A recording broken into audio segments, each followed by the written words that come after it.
Eu sou Luíse, eu estou, no momento, finalizando o curso de Letras Libras, né? A minha primeira formação é em Letras Espanhol, e aí eu conheci a Libras no curso. E depois fiz especialização, tentei o concurso e passei para o cargo de professora tradutora e intérprete de Libras no estado, né? E aí eu já conhecia o CAS, porque quando eu conheci a Libras no curso de graduação de Letras Espanhol, eu fui atrás de um curso de Libras. Eu fiz um curso de poucas horas lá, né, como professor surdo, e fiquei encantada e queria saber onde é que eu poderia procurar mais conhecimento, né? Onde eu poderia aprofundar mais esse conhecimento, onde eu poderia ter mais contato com a comunidade surda. E aí me indicaram o CAIS.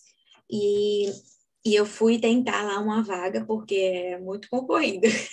Muitas pessoas, né, têm essa referência lá do CAIS, realmente. E eu tive uma sorte, porque estava recebendo o público externo, né, que hoje a gente chama como público externo lá, atendendo pessoas da comunidade ou pessoas de outras instituições que não seja estado ou município. E aí, de aluna, né, passei estudando lá os cursos de Libras, depois fiz o curso de tradução e interpretação, e aí voltei para lá como servidora, agora para trabalhar, né? Que todo mundo, quem entra lá assim, se apaixona com o trabalho que é desenvolvido pelo CAS, né? Que às vezes não é muito divulgado, as pessoas acham que é só um centro de atendimento, né? Não dá muito valor porque não conhecem. Mas quando conhece, não quer mais largar, quer fazer tudo que é tipo de projeto para continuar se mantendo lá dentro, né? E adquirindo mais conhecimento e também passando os conhecimentos que aprendeu de alguma forma. Sobre a sua primeira pergunta, né, do que é o CAIS e como se dá o funcionamento dele, o CAIS é um centro de capacitação de educadores e atendimento a pessoas com surdez, né? Nessa primeira parte, o Centro de Capacitação de Educadores, porque lá são ofertados cursos de Libras para, agora, né, atualmente, apenas para servidores do estado ou do município. Não apenas servidores da educação, a prioridade é o pessoal da educação.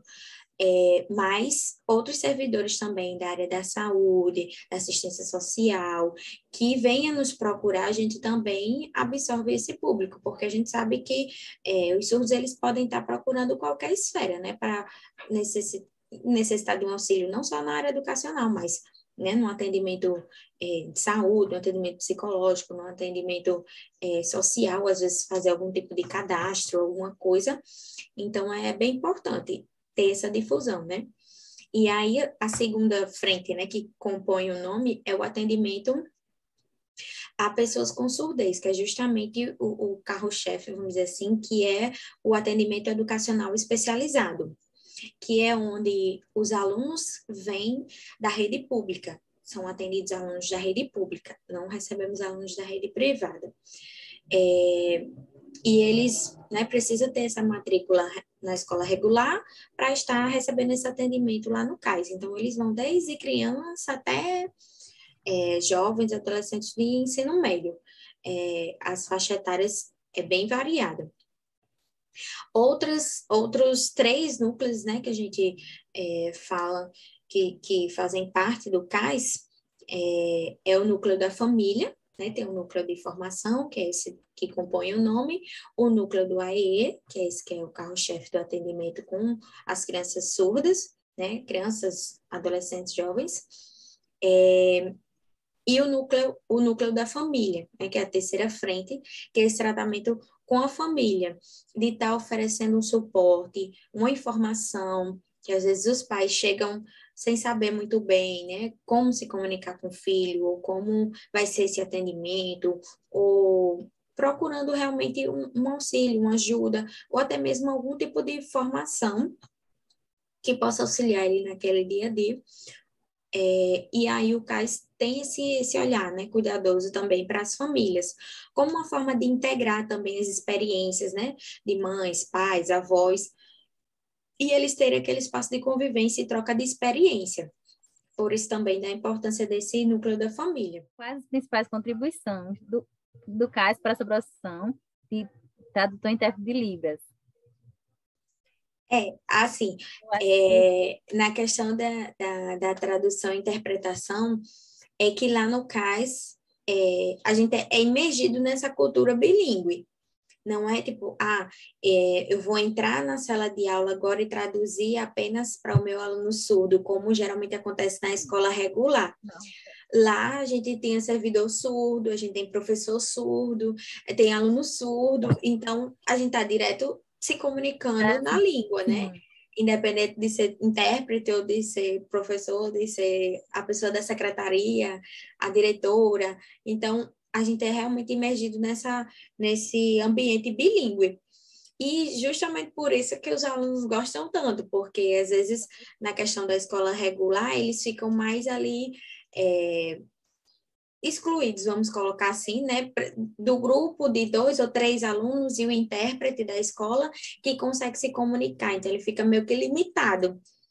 Só voltando um pouquinho, a questão do próprio desenvolvimento linguístico do intérprete mesmo, que é muito bom, né, no ambiente do CAIS, porque ele não vai apenas traduzir ali um conteúdo, ele vai estar explorando vocabulários de todas as áreas. A criança pode vir perguntar uma coisa, uma dúvida dela do dia a dia, o que ela viu na televisão, alguma coisa assim, e você vai estar se comunicando, né, conversando sobre isso.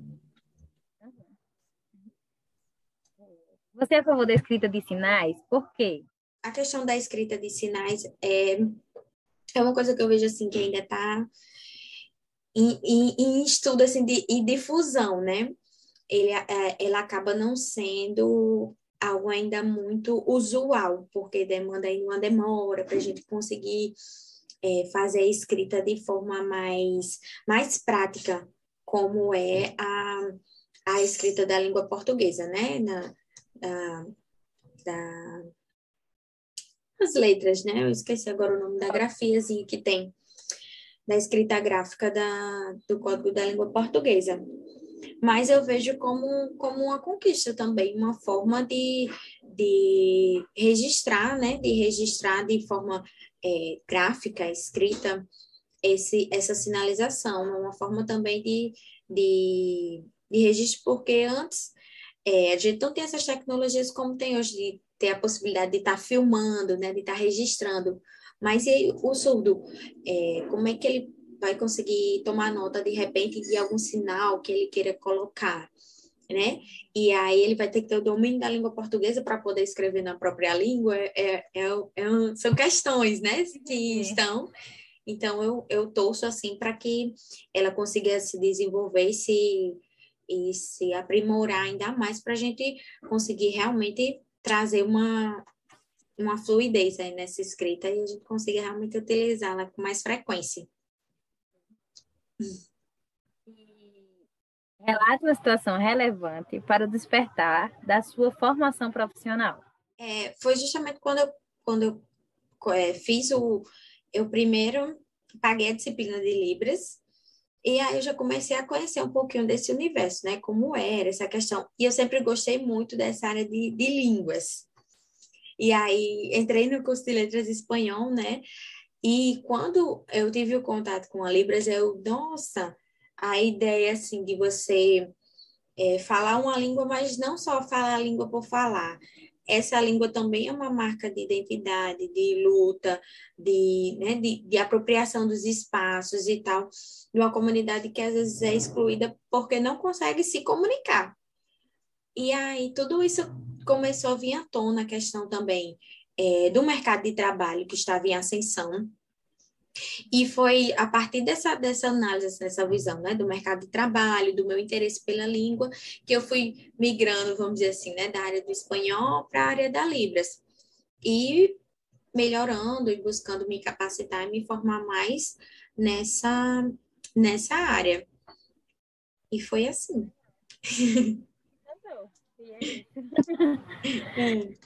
Você defende a escola bilíngue para surdo?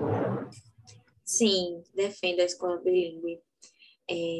Ao contrário do que às vezes o pessoal, né, coloca, pelo fato da escola inclusiva ter sido uma conquista, talvez para crianças e jovens com outros comprometimentos, né, que eram tratados em clínicas ou em ambientes separados e ficavam meio que as outras pessoas ditas normais, alheias, né, uma criança autista, uma criança com transtorno de aprendizagem, né, com deficiência intelectual, essas deficiência múltipla, uma criança cadeirante, as especificidades desse grupo ainda conseguem ser sanadas e absorvidas numa escola inclusiva. Alguns ainda ficam um pouco ali a desejar, porque realmente precisam de um atendimento educacional especializado para dar um reforço ou para trazer ali um PEI, né, um plano específico para aquela necessidade dele, mas a questão do surdo, ele acaba não se encaixando muito nesse meio, por isso da defesa pela escola bilíngue, é porque se ele tiver o acesso às informações e aos conteúdos na língua dele, a barreira que existia ali de aprendizado, vamos dizer assim, aquele déficit, aquela dificuldade de não conseguir desenvolver um cálculo ou um raciocínio, vai ser sanada, porque ele vai estar recebendo as informações na língua dele, é como se a barreira linguística provocasse todo esse atraso cognitivo, né, de instrução, de absorção de informações, de cognição. Então, às vezes, uma criança de 10, 11 anos tem uma mentalidade igual a criança ouvinte de 4, 5 anos, porque as informações para ele chegam muito mais atrasada, e aí ele fica, já podia ter tido acesso a informações que não teve porque ele, às vezes, muitas vezes ainda não adquiriu nem a Libras completamente, algo que por muitas vezes atrapalha o nosso trabalho, a falta de material, a gente coloca assim, né? Do material com antecedência. Porque o intérprete, ele não é um Google, um HD infinito, que a pessoa começa a falar de qualquer coisa, de qualquer área, de qualquer nível linguístico, ou para nível de criança, ou para nível de jovem, ou para uma palestra de doutorado, e é só você pegar aquela pessoa, colocar lá, que ela vai começar a mexer os braços e ela vai conseguir dar conta porque ela está ali para isso. Não, é uma luta muito grande da nossa categoria, justamente. Esse respeito quanto a nós, né, que somos ali profissionais, que a gente estuda, é claro, estratégias para tentar desenvolver o discurso do outro, mas a gente não é obrigada a ter o conhecimento de tudo, né? Por isso a necessidade dessa que a gente sempre pede aos palestrantes, ao professor, né, no contexto da escola, nos envia o tema da sua aula, pode nos enviar os slides, para a gente fazer uma leitura, né? Pesquisar se tem sinais específicos daquilo, porque o mesmo direito linguístico que o ouvinte tem de ouvir uma palavra, paulatinamente. Aí, o que é paulatinamente? Aí o professor vai chegar uma coisa mais devagar, espaçada, você vai fazendo. E aí o surdo, se tiver um sinal para essa palavra paulatinamente, ele vai acabar não tendo acesso a esse sinal, porque o intérprete acabou de receber aquela informação, ele não vai parar, espera aí um pouquinho a interpretação, que eu vou aqui pesquisar se tem sinal para isso. Não, esse tempo de pesquisa e de estudo, a gente realmente tem que estudar para interpretar. A competência linguística a gente vai adquirindo experiência com o passar do tempo e vai melhorando e aplicando nas estratégias de tradução, né, que a gente aprende nos cursos e tudo mais. Mas é uma luta que a gente ainda pena aí com recebimento de material com antecedência, né? Traduz a seguinte mensagem: a amizade é como a flor, fica bem em qualquer lugar. Eita, bora lá. É para traduzir em Libras ou é para falar o que eu entendi? Traduzir em Libras. Pois então, vamos lá. Eu estava pensando, né? Então, eu acho que ficaria assim. Deixa eu tirar aqui só um momento.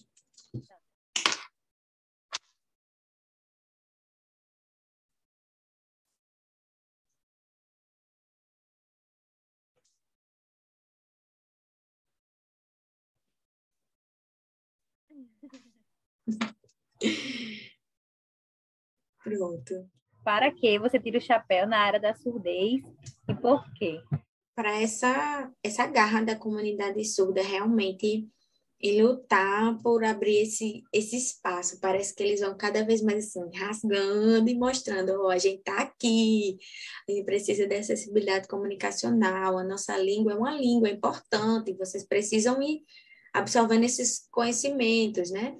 Precisa se criar mais curso, precisa se formar mais profissionais de qualidade, porque inclusive a nossa profissão antes não era vista como profissão, né? A maioria do pessoal trabalhava como voluntário, então a luta deles também é a nossa, né? Por isso que a gente diz que a comunidade surda ela não é formada só pelos surdos, é por intérpretes, pelos familiares, né? Por todos aqueles que fazem parte daquele movimento de luta, né? De ganhos e perdas também para eles, a gente está ali junto, lutando para que esse espaço seja sedimentado, né? Para que essa língua consiga ser ainda mais difundida e respeitada, que eles possam ser vistos. Eles têm, sim, uma deficiência, um déficit, né? Que eles não gostam de ser vistos como deficiência pela perspectiva do capacitismo, né? É um coitadinho. Não, eles se veem completamente capazes. Então,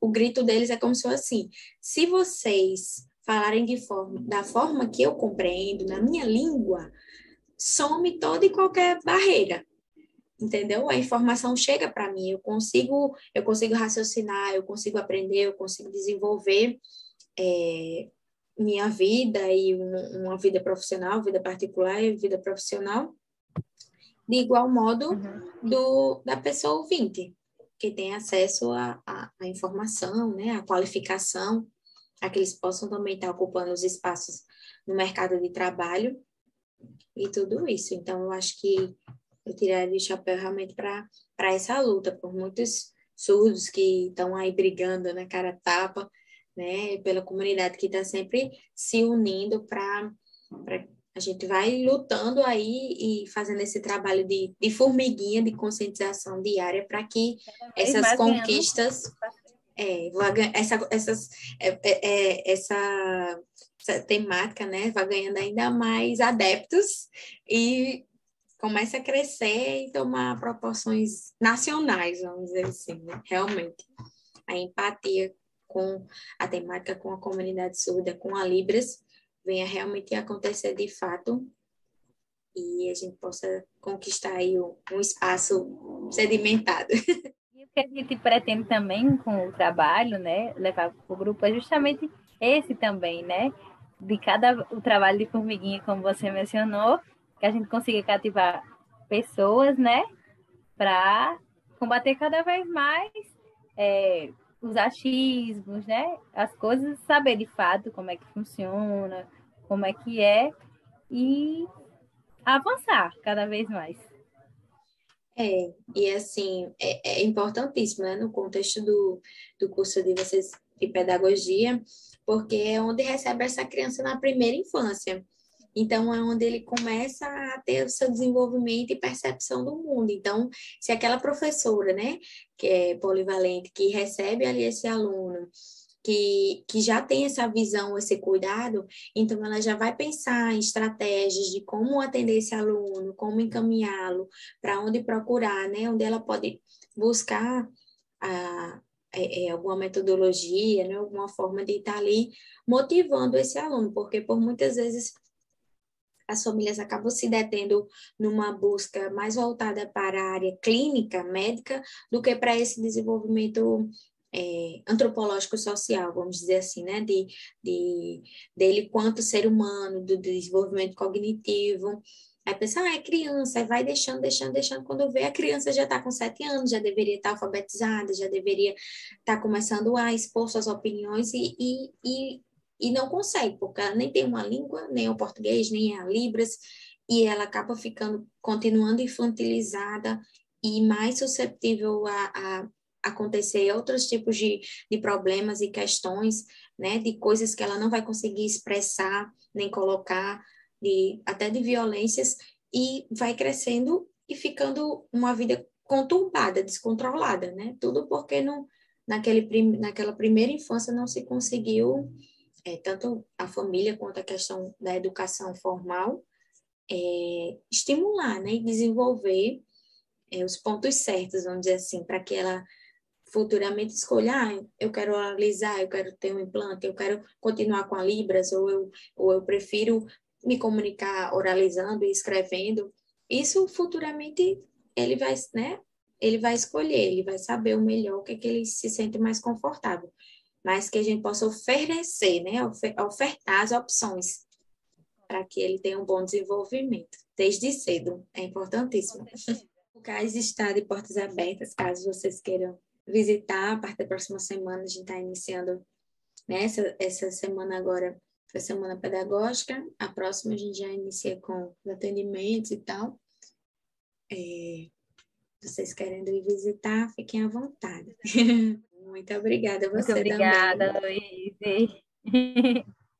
Tchau, tchau.